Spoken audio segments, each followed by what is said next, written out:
Good morning everyone. আজ সকাল সকাল উঠে গেছি, কারণ কি আজকে কলেজ যেতে হবে।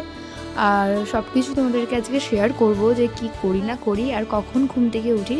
আজকে ঘুম থেকে উঠেছি হচ্ছে যে 4:30টায়, কারণ কি অনেক কিছু লেখার ছিল। তো গুড মর্নিং এভরিওয়ান। সকাল সকাল আমি যে এখানে সব কিছু সেট আপ রেডি করে দিয়েছি, কারণ কি হচ্ছে যে অনেকদিন পরে অনেক বড় একটা ব্লগ আসতে চলেছে। ব্লগটা হচ্ছে যে তোমরা থাম্বনেল থেকে বুঝতেই পেরে গেছো যে কী ব্লগ।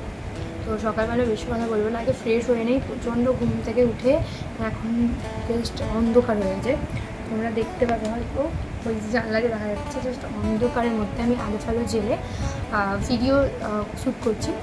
তো হচ্ছে যে কারণ কি আমি বাড়িতে একাই আছি, তো আমাকে সব কিছু একা করতে হচ্ছে, রান্না থেকে মানে সব কিছু কাজ থেকে। এখনও গপু শুয়ে আছে, তোমাদেরকে গপুকেও দেখাবো, তো দেখতে থাকো ভিডিওটা। আর আমি কলেজ যাব, তো ওখানে কলেজের জন্য সব কিছু রেডি করতে হবে আমাকে। তো কাদের কেমন ঠান্ডা পড়েছে বলো? আমার তো ভীষণ ঠান্ডা লেগে গেছে এখন থেকেই, আমার কাশি আরম্ভ হয়ে গেছে, কাশি সব কিছু। তো প্রচণ্ড ঠান্ডা লেগে গেছে। তো চলো দেখতে থাকো। তো আমি কী করছি, খাওয়ার দাওয়ার করে আমাকে তো টিফিন প্যাক করে নিয়ে যেতে হয়, তো ওখানে খাই আমি গিয়ে। তো সব কিছু তোমাদের শেয়ার করছি, এত কিছু বলবো না। আর হ্যাঁ, লাইক করে দিও আর সাবস্ক্রাইব করে দিও। তো চলো দেখতে থাকো।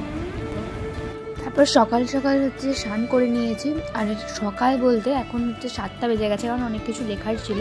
আর 7টার সময় প্রচণ্ড রোদ। আর এই যে এই ওয়েদারটা, জাস্ট সকালবেলা ওয়েদারটা মানে আমার হেব্বি লাগে, জাস্ট কি বলবো। মানে অনেকদিন পরে ঘুম থেকে উঠে গেছে পুরো 4:30টার সময়।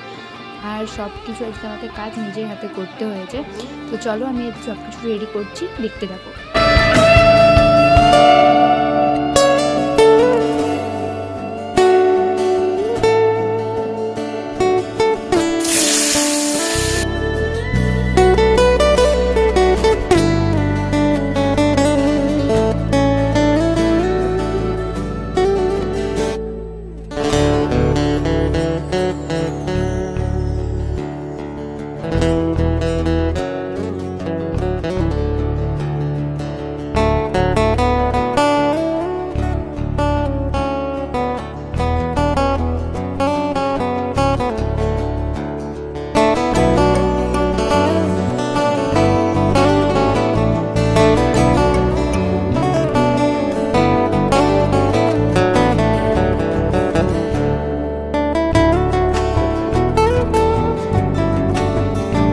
এতটাই লেট হয়ে গেছে যে আমাকে একা একা যেতে হয়েছে। ওরা সবাই আগে চলে গেছিলো, কারণ কি আমার প্রচণ্ড দেরি হয়ে গেছে। তো ওদেরকে বললাম যে আমার জায়গাটা অন্তত রাখিস।